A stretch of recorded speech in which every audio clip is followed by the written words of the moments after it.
दी debate में आपका स्वागत है। आज हम एक ऐसे विषय पर बात करेंगे जो भारत की सांस्कृतिक चेतना के बिल्कुल केंद्र में है, रामायण। ये एक ऐसा महाकाव्य है जिसे करोड़ों लोग पूछते हैं, लेकिन इसकी ऐतिहासिकता को लेकर विद्वानों में हमेशा एक गहरी बहस रही है। बिल्कुल। और यही बहस आज हमारी चर्चा का आधार है। हम इस सवाल को समझने की कोशिश करेंगे। क्या रामायण असल में घटी घटनाओं का एक ऐतिहासिक दस्तावेज है, या फिर ये एक आध्यात्मिक और प्रतीकात्मक कहानी है जिसका मकसद इतिहास बताना नहीं, बल्कि हमें धर्म और नैतिकता का पाठ पढ़ाना है? मैं इस पक्ष में हूं कि रामायण की ऐतिहासिकता को साबित करने के लिए हमारे पास कई मजबूत संकेत हैं जिन्हें सिर्फ कल्पना कहकर खारिज नहीं किया जा सकता। और मेरा नजरिया इससे अलग है। मैं ये तर्क रखूंगी कि रामायण को एक तथ्यात्मक इतिहास के बजाय एक शक्तिशाली पौराणिक और दार्शनिक ग्रंथ के तौर पर देखा जाना चाहिए। चलिए तो फिर इस चर्चा को आगे बढ़ाते हैं। मेरे लिए देखिए, रामायण की ऐतिहासिकता का सबसे बड़ा सबूत इसकी जीती जागती भौगोलिकता है। आप वाल्मीकि के लिखे रास्ते पर चलिए, अयोध्या से निकलकर गंगा पार करके चित्रकूट, फिर पंचवटी जो आज के नासिक में है, और वहां से किष्किंधा जो आज के हम्पी के पास है, और फिर रामेश्वरम तक। ये पूरा नक्शा आज भी जमीन पर मौजूद है। ये किसी कवि की दिमागी उड़ान नहीं हो सकती कि हजारों साल पहले लिखी गई जगहों का भूगोल इतना सटीक हो। फिर राम सेतु का मुद्दा है। सैटेलाइट से ली गई तस्वीरों में भारत और श्रीलंका के बीच पानी के नीचे एक पुल जैसी संरचना दिखती है। और सबसे बड़ी बात, सांस्कृतिक निरंतरता। कश्मीर से केरल तक और नेपाल से श्रीलंका तक हर जगह की लोक कथाओं में, परंपराओं में रामायण की कहानी एक ही तरह से सुनाई जाती है। अगर ये सिर्फ एक कहानी होती तो इतने बड़े भूभाग पर इसमें इतनी समानता कैसे हो सकती थी? ये सब मिलकर इसे एक ऐतिहासिक घटना का रूप देते हैं। आपकी बातें दिलचस्प हैं, खासकर भूगोल वाली। लेकिन मुझे लगता है कि हम कहानी के मूल चरित्र को नज़रअंदाज कर रहे हैं। मेरे लिए रामायण इतिहास से ज्यादा एक महाकाव्य है, और इसके कई कारण हैं। सबसे पहले तो इसके पात्रों को देखिए। उनके पास दिव्य अस्त्र हैं, वे इच्छाधारी रूप बदल सकते हैं, उन्हें वरदान या श्राप मिलते हैं। इसमें हम अप्सराओं, राक्षसों और एक पूरी वानर सेना के बारे में पढ़ते हैं जो बोल सकती है, सोच सकती है और युद्ध लड़ सकती है। ये सारी चीजें पौराणिक कथाओं की पहचान है, इतिहास की नहीं। दूसरा बड़ा मुद्दा है समय का। माना जाता है कि वाल्मीकि ने रामायण को 500 से 100 ईसा पूर्व के बीच लिखा, लेकिन कहानी त्रेता युग की है, जो हिंदू काल गणना के अनुसार दूसरा युग था, और लाखों साल पहले का समय माना जाता है। घटना और उसके लेखन के बीच इतना बड़ा फासला इसे एक पीढ़ी दर पीढ़ी चली आ रही मौखिक परंपरा बनाता है, न कि एक समकालीन ऐतिहासिक रिकॉर्ड। और आखिरी और सबसे अहम बात, पुरातात्विक सबूतों का न होना। अयोध्या हो या श्रीलंका, आज तक की खुदाई में ऐसा कुछ भी नहीं मिला। कोई मोहर, कोई शिलालेख, कोई बर्तन जो सीधे तौर पर राम, सीता या रावण के अस्तित्व की पुष्टि कर सके। इसीलिए मैं इसे इतिहास नहीं, बल्कि एक आध्यात्मिक गाइड बुक मानती हूँ। आपने जो अलौकिक शक्तियों वाली बात कही, मुझे लगता है कि हम उसे आज के नजरिए से देख रहे हैं। क्या ये मुमकिन नहीं कि ये उस दौर के लेखकों का घटनाओं को भव्य और असाधारण बनाने का एक साहित्यिक तरीका था?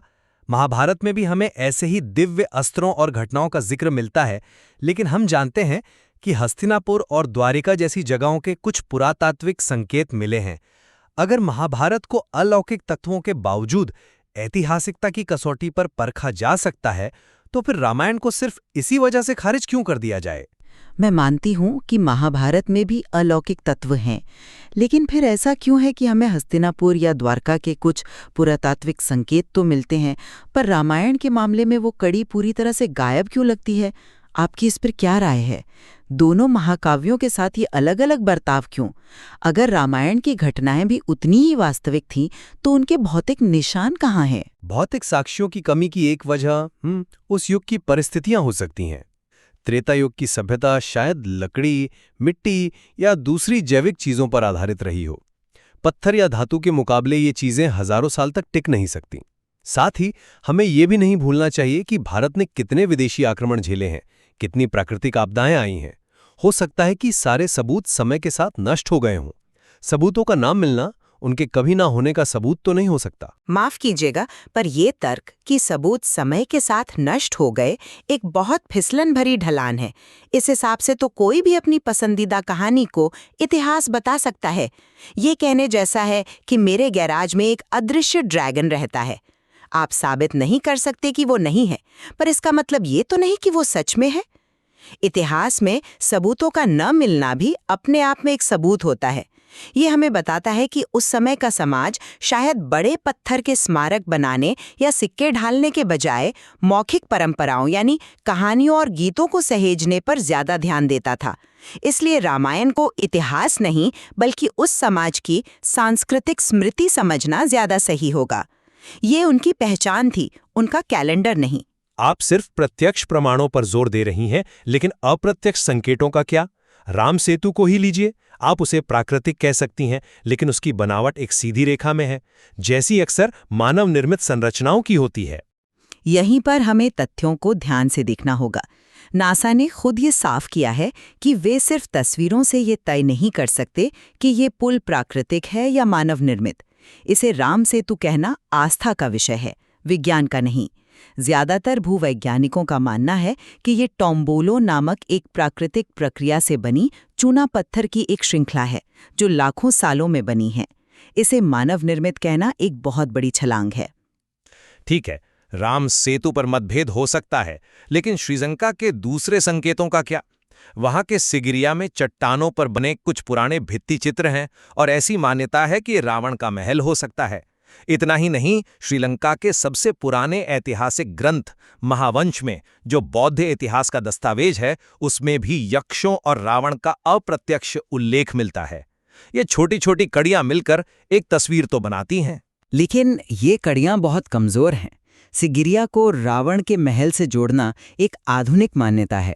ज्यादातर इतिहासकार इसे राजा कश्यप का बनवाया हुआ मानते हैं, जिसका समय 5वीं सदी ईस्वी है, रामायण काल से हजारों साल बाद। रही बात महावंश की, तो उसमें रावण का जिक्र सीधे तौर पर नहीं बल्कि एक पौराणिक संदर्भ में है, जैसे किसी पुरानी लोक कथा का जिक्र किया जाता है।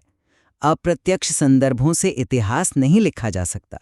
जब तक हमें कोई ऐसा शिलालेख या वस्तु नहीं मिलती जिस पर स्पष्ट रूप से उन पात्रों या घटनाओं का जिक्र हो, तब तक ये सब अनुमान ही रहेगा। एक कहानी के कुछ अंश अगर स्थानीय लोक कथाओं से मिलते जुलते हैं, तो इसका मतलब ये नहीं कि पूरी कहानी ही सच है। ये बस इतना दिखाता है कि वो कहानी उस इलाके में बहुत लोकप्रिय थी। मेरे लिए ये महज संयोग से कहीं बढ़कर है। जब हम उन जगहों को आज भी उसी नाम और उसी भूगोल के साथ देखते हैं, पंचवटी आज भी नासिक में है, किष्किंधा आज भी हम्पी के पास है, तो इसे सिर्फ संयोग मान लेना मेरे लिए बहुत मुश्किल होता है। ये एक अद्भुत जुड़ाव है जो पीढ़ियों से चला आ रहा है। ये परिस्थिति जन्य साक्ष्य इतने मजबूत और सुसंगत हैं कि इन्हें एक साथ खारिज नहीं किया जा सकता। और मेरे लिए रामायण का असली मूल्य इसकी ऐतिहासिकता में है ही नहीं, इसका मूल्य इसके संदेश में है। राम का धर्म के प्रति समर्पण, सीता का धैर्य, हनुमान की भक्ति और रावण के अहंकार का पतन। यह धर्म और अधर्म के बीच का एक शाश्वत संघर्ष है। पुरातात्विक सबूतों की कमी, घटनाओं और उनके लेखन के बीच का विशाल समय और कहानी में मौजूद पौराणिक तत्व, ये सब मिलकर इसे एक शक्तिशाली प्रतीकात्मक कहानी बनाते हैं, ना कि एक तथ्यात्मक रिपोर्ट। इसे इतिहास की किताब की तरह पढ़ना इसके आध्यात्मिक सार को कम करना है। तो ये साफ है कि इस विषय पर हमारी राय अलग अलग है। मेरा मानना है कि भौगोलिक और सांस्कृतिक सबूत रामायण को एक वास्तविक घटना की ओर इशारा करते हैं, भले ही समय ने उसके भौतिक निशान मिटा दिए हों। ये एक ऐसी स्मृति है जो इस देश की जमीन में रची बसी है। और मैं इस नतीजे पर पहुंची हूं कि रामायण एक गहन दार्शनिक ग्रंथ है, जिसे हमें उसके प्रतीकों और नैतिक शिक्षाओं के लिए पढ़ना चाहिए। इसका सच तथ्यों में नहीं, बल्कि इसके द्वारा दिए जाने वाले मार्गदर्शन में छिपा है।